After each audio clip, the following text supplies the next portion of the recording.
Greetings, friends. Today we are demonstrating a case of coblation intracapsular tonsillectomy. This is the in thing which is being talked about every single day now. So here we have a patient who's 40-year-old gentleman who's presented to us with repeated episodes of throat pains, maybe to a tune of 5 or 6 episodes per year. And he's also having symptoms of obstructive sleep apnea. Like you saw just before the starting, this is a grade 4 tonsil with extensive enlargement of tonsils on both the sides, and under anesthesia, after putting the gag, the tonsils have moved apart now. So here the patient has been anesthetized. We are using a Smith & Nephew EVAC 70 extra HP wand for our dissection. We are using it in the setting of 9 and 5. 9 being the ablation mode and 7 being the coagulation.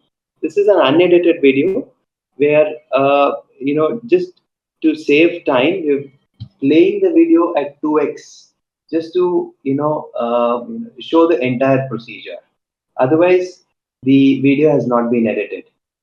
So the difference between a intracapsular and an extracapsular tonsillectomy. So that is something we want to understand during this video. So the capsule of the tonsil is something which separates the tonsil from the tonsillar fossa. So the capsule is that watershed line basically. So the blood vessels which are there within the capsule or medial to the capsule are actually supposed to be much smaller in comparison to the blood vessels which are lateral to the capsule. So this is the main funda behind doing an intracapsular tonsillectomy. So if at all there is a bleeding which were to happen, the bleeding is actually supposed to be less serious because the blood vessels are much smaller, and also saving the capsule will keep the pain quotient extremely less. So we just using the coblation wand, you're making sweeping movements over the tonsil. You're not actually touching the tonsil, but just hovering around very close to the tonsil here. And we are using it in the setting of 9, which is not the standard setting. It is slightly more. We have increased it by 2 points from the standard. From 7, we have moved it to 9. Using that, we are starting to ablate from the medialmost aspect of the tonsil, which is projecting into the oropharynx, and moving laterally very slowly. I'm using a pillar retractor to sort of manipulate the pillar as we go to show me the extent of the tonsil removal, and that is also used for manipulation of the tissue to ablate at the right points. You can see the tonsil has been significantly ablated and reduced in size. So what we follow is actually a complete tonsillectomy or a near total tonsillectomy. By this, what I mean is we have to ablate all the tonsil tissue, all the follicles which are there within the tonsil are to be lymphoid follicles to be ablated. Okay, we are only leaving behind the capsule. If you were to leave behind an actual lymphoid follicle which were still to be active, yes, then there is a chance of relapse or a recurrent tonsillitis in such a patient. But if you are achieving a full tonsillectomy and leaving behind the capsule, you are achieving the best of both. That is, you're keeping the pain quotient less and also reducing the chances of bleeding or a secondary hemorrhage as well. You can see the tonsil is being ablated.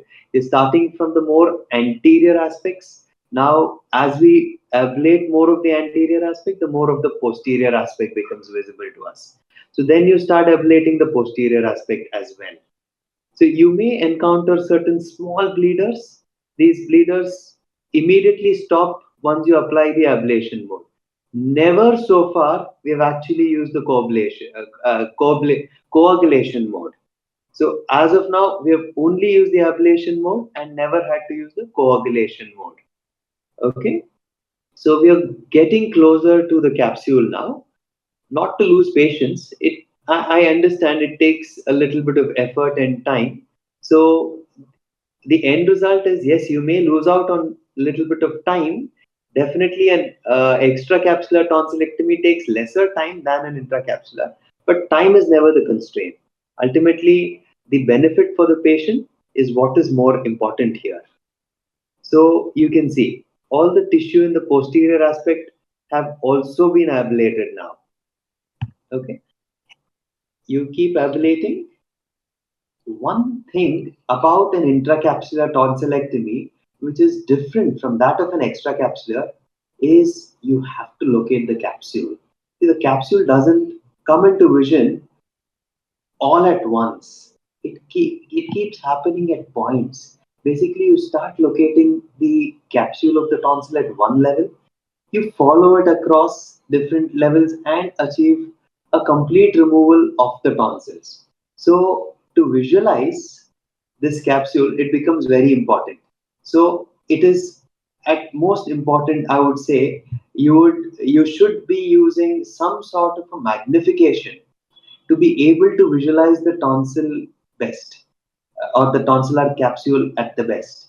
So here I'm using a microscope, but alternately, the of course the magnification I'm using in the microscope is very less, just about 4x, or you could go up to 6x also. That is more than enough.